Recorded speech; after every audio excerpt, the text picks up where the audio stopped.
যে নারী রান্না করার সময় তিনটি কাজ করবে ওই নারীর কপাল খুলে যাবে। আল্লাহ পাক রব্বুল আলামিন ওই নারীকে সম্পদশালী বানিয়ে দিবেন। আল্লাহ পাক রব্বুল আলামিন ওই নারীর ঘরে বরকত নাজিল করবেন। ওই নারীর ঘরে আল্লাহ পাক রব্বুল আলামিন রহমত নাজিল করবেন। অনেক মা বোনেরা এখন কিন্তু সংসারের ভিতরে সুখ চান, শান্তি চান, ঘরের ভিতরে রহমত চান, বরকত চান। বিশেষ করে যে সমস্ত নারীরা সংসারে বরকত চান তারা কিন্তু অবশ্যই এই তিনটি কাজ করবেন। দেখবেন আপনার ঘরের ভিতরে শান্তি আসবে এবং আপনার রান্না সুস্বাদু হবে এবং আপনার রান্না যারা খাবে তারাই আপনার প্রশংসা করবে। আমরা অনেকেই কিন্তু নিজের প্রশংসা শুনতে চাই এবং অনেকেই আমরা ঘরের ভিতরে বরকত চাই, রহমত চাই। এজন্য আমরা এই তিনটি কাজ করব। নাম্বার ওয়ান, এক নাম্বার হচ্ছে আপনি যখনই রান্নাঘরে প্রবেশ করবেন তখন আপনি সালাম দিবেন। মনে রাখবেন রান্নাঘরে কিন্তু চুলা আছে।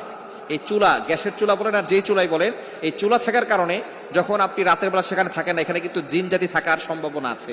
এই জন্য যখনই আপনি রান্নাঘরে ঢুকবেন তখনই সর্বপ্রথম এক নাম্বার কাজ করবেন, সালাম দিবেন, আসসালামু আলাইকুম ওয়া রাহমাতুল্লাহ। কেউ থাকুক আর না থাকুক, ঘরে যখনই প্রবেশ করবেন, যদি ঘরে কেউ নাও থাকে তারপরে সালাম দিবেন, কারণ ঘরের ভিতরে অনেক সময় শয়তান থাকে। আপনার সালাম দেওয়ার কারণে সেই শয়তান সেখান থেকে বের হয়ে যাবে। শয়তান আপনার ঘরের ভিতরে আর বসবাস করতে পারবে না, সেখান থেকে শয়তান বের হয়ে যাবে।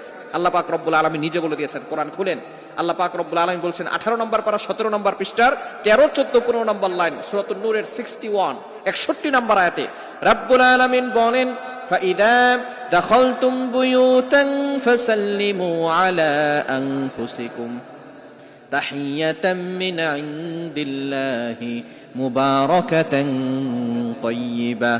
যেই ঘরে ঢোকার সময় কোনো ব্যক্তি যদি সালাম দেয়, আল্লাহ পাক রব্বুল আলামিন ওই ঘরের ভিতরে বরকত নাজিল করেন। আল্লাহ পাক রব্বুল আলামিন পবিত্র রিজিক সেখানে দান করেন। এজন্য এক নম্বরে নারীরা, মা বোনরা যারা রান্নাঘরে যাবেন সর্বপ্রথম সালাম দেওয়ার দরকার আছে না নাই?